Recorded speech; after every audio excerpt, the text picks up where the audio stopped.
Can you imagine कि एक Nobel prize winner, लेकिन फिर भी फ्रेंच एकेडमी ऑफ साइंसेज ने उसे मेंबरशिप नहीं दी। तो सवाल ये बनता है कि क्या किसी की पर्सनल लाइफ उसकी प्रोफेशनल लाइफ को इतना अफेक्ट कर सकती है, या वो सिर्फ एक लेडी थी इसीलिए उसके साथ सौतेला व्यवहार हुआ। ये बात है उस जमाने की जब पोलैंड पर रशिया का कब्जा था। लड़कियों को यूनिवर्सिटी में पढ़ने की इजाज़त नहीं थी, लेकिन मारिया यानी मैरी अलग थी। वो चोरी छिपे एक सीक्रेट स्कूल में पढ़ने जाती थी जिसका नाम था फ्लाइंग यूनिवर्सिटी। ये एक ऐसा सीक्रेट स्कूल था जहाँ साइंस पढ़ाया जाता। अगर पकड़े जाते तो जिंदगी बर्बाद हो सकती थी, लेकिन मारिया को सिर्फ पढ़ना था।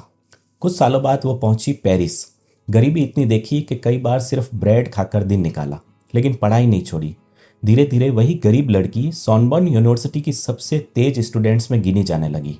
फिर उसकी मुलाकात हुई पैरी क्यूरी से, और दोनों ने मिलकर खोज की रेडियो एक्टिविटी की। इसके अलावा उन्होंने पोलोनियम और रेडियम जैसे एलिमेंट्स भी डिस्कवर किए। रेडियम जो अंधेरे में हल्का चमकता है। दोनों को 1903 में नोबेल प्राइज़ भी मिला। लाइफ अच्छी चल रही थी, लेकिन फिर अचानक एक हादसा हुआ। 1906 में पैरी क्यूरी की एक्सीडेंट की वजह से डेथ हो गई और मैरी क्यूरी अकेली पड़ गई। कोई बात करने वाला इंसान भी नहीं था। इसकी एक वजह थी जेलेसी, क्योंकि उसने पोलैंड से फ्रांस में आकर काम किया था और नोबेल प्राइज़ जीत लिया था। इसीलिए मेल डोमिनेटेड सोसाइटी में उसके लिए जेलेसी होने लगी। इस अकेलेपन में उसकी नज़दीकियाँ बढ़ी पॉल लेंगेविन से, जो कि शादीशुदा था। ये उनकी पर्सनल लाइफ थी, लेकिन दोनों के प्राइवेट लेटर्स अखबारों तक पहुंच गए। पूरा फ्रांस मैरी के खिलाफ हो गया। उसी समय मैरी चुनाव लड़ रही थी फ्रेंच एकेडमी ऑफ साइंसेस में जाने का, लेकिन वो हार गई। क्यों? क्योंकि उस समय लोग एक लेडी प्रोफेसर को एकेडमी में स्वीकार करने के लिए तैयार नहीं थे, और उसकी पर्सनल लाइफ ने भी प्रोफेशनल लाइफ को काफ़ी नुकसान पहुंचाया था। उसे एक स्कैंडल की तरह देखा जाने लगा। इन सब के बावजूद मैरी को मिला एक और नोबेल प्राइज़, और इस बार केमिस्ट्री में।